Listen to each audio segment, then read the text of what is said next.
किसी live reporting की बात कर ले, कहीं पे आग लग गई है और वहाँ पे बोला गया है रिपोर्टर को जाकर के कवर करने के लिए, तो उनको किन-किन चीज़ों का ख़्याल रखना होगा, ये सारी चीज़ें आज हम थोड़ा-सा डिटेल में जानने की कोशिश करेंगे। तो चलिए शुरू करते हैं पहले हम रिपोर्टिंग से। रिपोर्टिंग में सबसे ज़्यादा ख़ास ख़्याल रखने की बात ये है कि आपको लोगों से जुड़ना होता है, आपको पता नहीं होता है कि आपको अगले पल कहाँ जाकर अब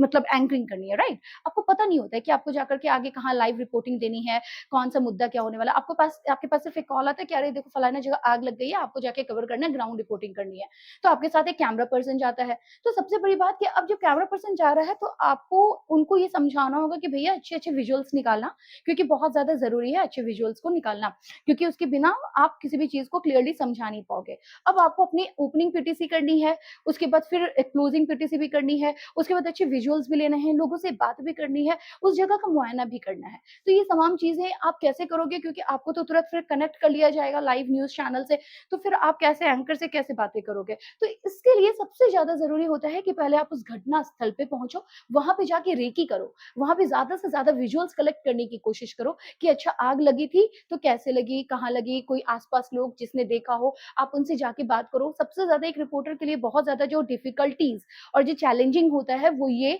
कि उनको लोगों को समझाना होता है कि किस तरीके से वो मतलब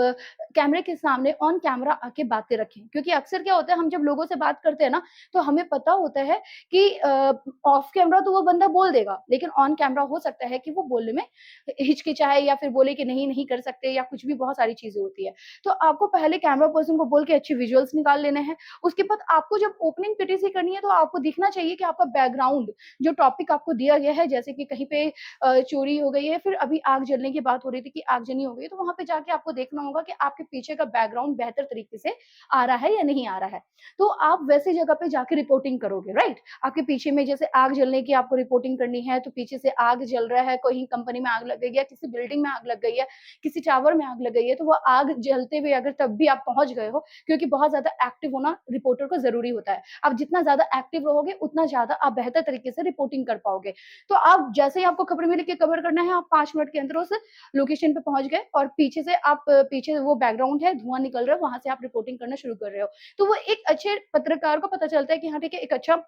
रिपोर्टर जो है वो रिपोर्टिंग कर रहा है, राइट? उसके बाद अब हम बात करते हैं कि अब वहाँ से आपने ओपनिंग पीटीसी की, उसके बाद फिर एंडिंग पीटीसी आपने कर दी, बीच में लोगों से आपने बात कर ली, उनको समझा दिया कि भैया कैमरे के सामने आपको ऐसे-ऐसे बोलना है। तो फिर वो बाइट रखते हैं, बाइट उसके बाद बाइट क्या होता है ये भी आपको जानना ज़रूरी है। तो इंटरव्यू का शॉर्ट फॉर्म जब हम 30 सेकंड या 60 सेकंड में एक किसी लोगों की डिफरेंट लोगों की बात जब हम लेते हैं उस घटना से जुड़ी हुई, तो फिर जो है वो बाइट कहलाती है। इसके अलावा भी हम कोई भी छोटी-छोटी बाइट किसी भी मुद्दे पे लोगों की लेते हैं, तो वो क्या हो जाता है बाइट कहलाता है, या नेता के लेते हैं तो वो भी बाइट कहला जाते हैं, यानी कि शॉर्ट फॉर्म। तो चलिए, अब ये हो गया रिपोर्टर की। अब रिपोर्टर ओपनिंग कर दिया, एंडिंग कर दिया, एंकर ने इस बीच में स्टूडियो से ही सवाल पूछ लिए, तो वो इन्फॉर्मेशन कलेक्ट करके रखता है कि हाँ, अब जब मेरे को फ़ोनों से जोड़ा जाएगा तो फिर मुझे एंकर को ये सारी चीज़ें, ये सारे डिटेल्स बताने हैं, क्योंकि उसी रिपोर्टर के ज़रिए एंकर तक भी वो खबर पहुँचती है कि लेटेस्ट अपडेट क्या है, और साथ ही फिर लोगों तक भी ये बातें पहुँचती है जो टीवी देख रहे होते हैं कि अच्छा यहाँ पे आग लग गई थी, तो इतने लोगों की जान जाने की खबर आ रही है, अभी मामला बहुत सही तरीके से देखा जा रहा है, अभी कंट्रोल कर लिया गया है हादसे को, उसके बाद फिर पुलिस की टीम भी पहुँच गई है वहाँ पे, आग बुझाने की कोशिश भी की जा रही है, तो तमाम इन्फॉर्मेशन जो है वो एक रिपोर्टर दे देता है। एंकर को भी पता चल जाता है और साथ में जितने लोग टीवी में देख रहे हैं, क्योंकि लोगों को भी उत्सुकता होती है जानने की, अरे यहाँ पे आग लगी है तो कितने लोग मर गए हैं और भी अंदर लोग फँसे हुए हैं क्या? तो ये सारे सवाल जो लोगों के ज़हन में आ रहे हैं, ये एक रिपोर्टर को पहले उस पॉइंट ऑफ व्यू से सोचना पड़ता है कि आखिर वो लोगों के दिमाग में कौन-कौन से सवाल चल सकते हैं, और उसके अकॉर्डिंग उनको सारी रिपोर्टिंग करनी होती है। तो रिपोर्टर्स को अपडेटेड रहना बहुत ज़रूरी है, इसके लिंक्स बहुत तगड़े होने चाहिए। लिंक्स अगर उनके अच्छे होते हैं, तो फिर उनको जानकारी जो घटनाओं की बहुत जल्दी और बहुत पहले लग जाती है। तो ये रिपोर्टिंग की सारी चीज़ें थी।